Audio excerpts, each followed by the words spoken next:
চট্টগ্রাম নগরীর পাহাড়তলী থানাধীন অলঙ্কার মোড়ে শ্রমিক নেতা আদনান টিটুর উপর অতর্কিত হামলার অভিযোগ উঠেছে কিছু দুর্বৃত্তদের বিরুদ্ধে। শুক্রবার ৩১ অক্টোবর রাতে এ ঘটনা ঘটে বলে জানিয়েছে স্থানীয় সূত্র।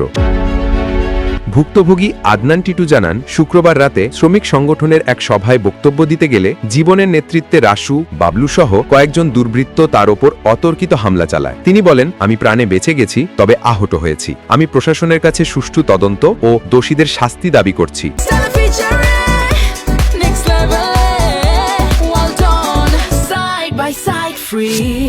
আমার উপর আগে অনেকবার আমার কাছে কল রেকর্ড আছে, বাবুল নামের এক ব্যক্তি আমাকে মোবাইলে হুমকি দিছে।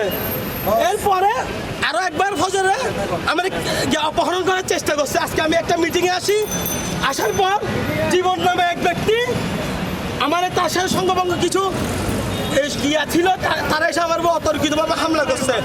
আমার মুখ সৃষ্টি করে আমার উপর অতর্কিতভাবে আমার উপর হামলা করছে। অন্যদিকে অভিযুক্ত রাসু সাংবাদিকদের বলেন, টিটু আমাদের কাছে ১ লাখ টাকা চাঁদা দাবি করেছিল, এজন্যই তার উপর হামলার ঘটনা ঘটে। আমরা গাড়ি নিয়ে যাইলে আমার ড্রাইভারকে মারধর করে ইয়ে করে, তো আমি ওর মারধরের কারণে আমি গাড়ি চালাই নতুন স্টেশন থেকে ঘুরে মানে অলঙ্কার পর্যন্ত গাড়ি চালাই। তো লাস্টেতে মানে ফিরিয়ে যাইলে মানে আমার ড্রাইভারদেরকে মারধর করে টাকা পয়সা হাতে লাগাই দিই। এ বিষয়ে পাহাড়তলী থানার ওসি তদন্ত জানান, অভিযোগ পেলে আইনানুগ ব্যবস্থা নেওয়া হবে। ভুক্তভোগী টিটু ইতোমধ্যে সুষ্ঠু তদন্তের মাধ্যমে হামলাকারীদের আইনের আওতায় আনার দাবি জানিয়েছেন। নিউজ ডেস্ক, আজকের খবর।